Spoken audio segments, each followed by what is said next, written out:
মানকাছৰৰ ঠাকুৰানবাৰী আন্তঃৰাষ্ট্ৰীয় সীমান্তত উত্তপ্ত পৰিস্থিতি নিয়ন্ত্ৰণ কৰিবলৈ বিএছএফৰ শূন্যলৈ গুলীচালনা।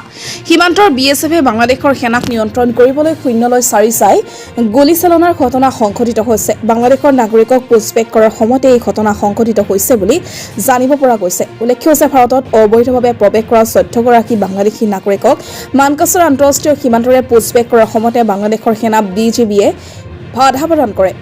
জানিব পৰা মতে বাংলাদেশ সেনা বিজিবি আন্তঃৰাষ্ট্ৰীয় সীমান্তৰ শূন্যস্থানত আহি ভাৰতীয় সেনা বিএছএফৰ লগত প্ৰথমে তৰ্কযুদ্ধত লিপ্ত হয়। পিছে বাংলাদেশ সেনাৰ লগতে ঘটনাস্থলীত বাংলাদেশৰ শ নাগৰিকে সীমান্তৰ শূন্যস্থানত আহে যদিও বিএছএফে পৰিস্থিতি নিয়ন্ত্ৰণ কৰিবলৈ শূন্যলৈ গুলী কৰিবলৈ বাধ্য হয়।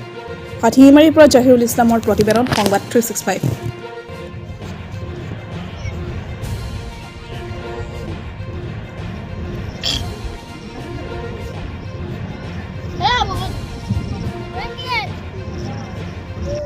সন্দেহযুক্ত নাগৰিকক আটক কৰি লৈ অনা হৈছে। এই মানুহবিলাকক আমাৰ মানকাছৰ ঠাকুৰবাৰী যিটো সীমা আছে এই সীমা দি তেখেতসকলক পাৰ কৰিবলৈ চেষ্টা কৰিছিল। কিন্তু ৰাতিপুৱাৰ ভাগতে বাংলাদেশৰ বিডিআৰসকলে শূন্যত গুলীবৰ্ষণ কৰিছিল। লগতে আৰু গুলীবৰ্ষণ হৈছে, কিন্তু কোনে কোনে কৰিছে নাজানো, কিন্তু দুয়োপক্ষে গুলীবৰ্ষণৰ কথা অলপ শুনা পাইছোঁ। আৰু যিসকল মানুহক সন্দেহযুক্ত নাগৰিকক যিসকলক আনিছে এতিয়া সিহঁতে আটক হৈ আছে। মানে তেখেতসকলক ভাৰতবৰ্ষতো অনা হোৱা নাই, বাংলাদেশতো যাব দিয়া নাই। 14 জন। এতিয়া ৰাতিপুৱা 5 বজাৰ ঘটনা। পিছত এতিয়ালৈকে এনেকুৱা অৱস্থাত আছে, মানুহবিলাকক ৰখাই আছে।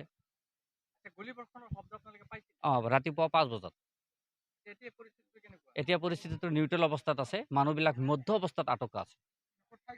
ঠাইখিনিৰ নাম এইটো বৰ্তমান ঠাকুৰবাৰী বটাৰ বুলি কয়, মানকাছৰ ঠাকুৰবাৰী বটাৰ। লৈ যাব ধৰিছিল,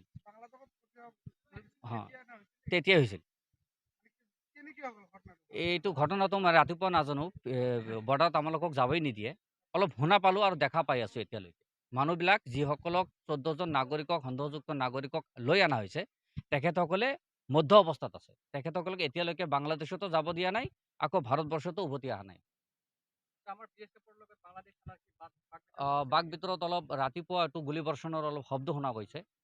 এতিয়া দুয়োপক্ষে হ'ল, এক পক্ষে হ'ল, আমি ভালকৈ দেখা নাই, কিন্তু শব্দ পোৱা গৈছে যে দুয়োপক্ষ নাই, ইয়াত অহা নাই। তাৰ পৰাই সিহঁতে গুলীবৰ্ষণ কৰিছে, এইটো শব্দ পোৱা গৈছে। এই নিয়ন্ত্ৰণত অৱস্থাত আছে।